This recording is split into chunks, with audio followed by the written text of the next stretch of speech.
স্বপ্নই যেন মানুষকে বাঁচিয়ে রাখে, স্বপ্নই দেয় এগিয়ে যাওয়ার শক্তি। আর সেই স্বপ্নই আজ বেঁচে আছে ১৮ কোটি মানুষের লাল সবুজ বাংলাদেশ। একদিন বিশ্বকাপ ফুটবলে নামবে আমাদের দেশ, গ্যালারিতে মুখরিত হবে বাংলাদেশ বাংলাদেশ স্লোগানে। বাস্তবে হয়তো সেটি এখনও দূরের পথ, কিন্তু আশা সে তো আর হার মানে না। আর সেই আশাতেই নতুন আলো জ্বেলে দিলেন ফিফার সভাপতি জিয়ান্নি ইনফান্তিনো। সম্প্রতি কাতারে অনুষ্ঠিত হল অনূর্ধ্ব-১৭ ফুটবল বিশ্বকাপ টুর্নামেন্টের ফাইনালে শিরোপা জেতে পর্তুগাল। বিশ্বকাপের এই মহারণ মাঠে বসে উপভোগ করেন FIFA president Gianni Infantino. Final শেষে একটি ভিডিওতে তাকে বলতে শোনা যায়, এগিয়ে যাও বাংলাদেশ, তোমাকে বিশ্বকাপে দেখার অপেক্ষায় আমরা। এই কয়েকটি বাক্যেই মুহূর্তের মধ্যে আলোড়ন তুলে দেয় বাংলাদেশের ফুটবল মহলে। যেই দেশে কখনো বিশ্বকাপের মূল পর্বে খেলার সুযোগ হয়নি, সেই দেশের জন্য বিশ্বের সর্বোচ্চ ফুটবল কর্তার মুখে এমন উৎসাহ, এ যেন কোটি মানুষের স্বপ্নে তাজা রং মেখে দেয়।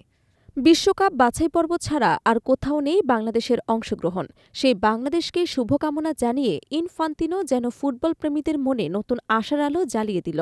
ফুটবল নিয়ে বাংলাদেশের উন্মাদনা যে পুরো বিশ্বের সমাদৃত, তা প্রমাণ মিলেছে কাতার বিশ্বকাপেও। ব্রাজিল আর্জেন্টিনা নিয়ে দেশজুড়ে উন্মাদনা সামাজিক যোগাযোগ মাধ্যমে ছড়িয়ে পড়েছে। রাস্তায় পতাকা টানানো, ঘরে ঘরে বড় পর্দা, নানা ধরনের শোভাযাত্রা, সবকিছুই বিশ্বের নজর কেড়েছিল। ব্রাজিল ও আর্জেন্টিনার ফুটবল তারকারাও বাংলাদেশি সমর্থকদের ভালোবাসার কথা সামাজিক যোগাযোগ মাধ্যমে প্রকাশ করেন। ফিফার সভাপতি ইনফান্তিনোর এসব কিছুই অজানা নয়। তিনি জানেন ফুটবল এই দেশের আবেগ, তাই তো তিনি বাংলাদেশকে বিশ্বমঞ্চে দেখতে চান। কিন্তু শুধু অন্য দেশের জন্য উন্মাদনা সৃষ্টি নয়, বাংলাদেশের নিজেদেরও তো কিছু প্রত্যাশা আছে। প্রশ্ন হল, নিজেদের দলকে বিশ্বকাপে খেলার স্বপ্ন কি বাস্তব হতে পারে? উদাহরণ তো আছে। বিশ্বের ক্ষুদ্র জনসংখ্যার দেশগুলোর একটি কুসারাও ২০২৬ বিশ্বকাপের টিকিট পেয়ে গেছে, অথচ বাংলাদেশের মতো জনবহুল দেশ এখনও বিশ্বকাপ থেকে আলোকবর্ষ দূরে। সমস্যা শুধু দক্ষতা নয়, অবকাঠামো, দীর্ঘমেয়াদী পরিকল্পনা, জুনিয়র উন্নয়ন সবকিছুরই ঘাটতি স্পষ্ট। তবে সাম্প্রতিক সময়ে বাংলাদেশ ফুটবলে একটি নতুন জোয়ার এসেছে। হামজা, সমিত, জামাল ভূঁইয়ার মতো তারকারা দলকে বদলে দেওয়ার চেষ্টা করছেন। তাদের নেতৃত্বে বাংলাদেশ এশিয়ান কাপ বাছাইয়ে ভারতকে হারিয়েছে। সিঙ্গাপুর এবং হংকংয়ের বিপক্ষেও প্রতিদ্বন্দ্বিতাপূর্ণ পারফরমেন্স দেখিয়েছে। তাদের এই খেলার নাম মান দেখে অনেকেই বলেছেন বাংলাদেশ ধীরে হলেও এগোচ্ছে।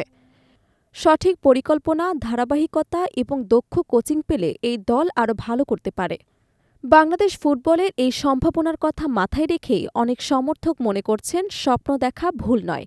ফিফা সভাপতি তোমাকে বিশ্বকাপে দেখার অপেক্ষায় আছে, এই কথাটি যেন শুধু উৎসাহ নয়, বরং একটি বার্তাও বটে। বাংলাদেশ পারবে যদি তারা চায়।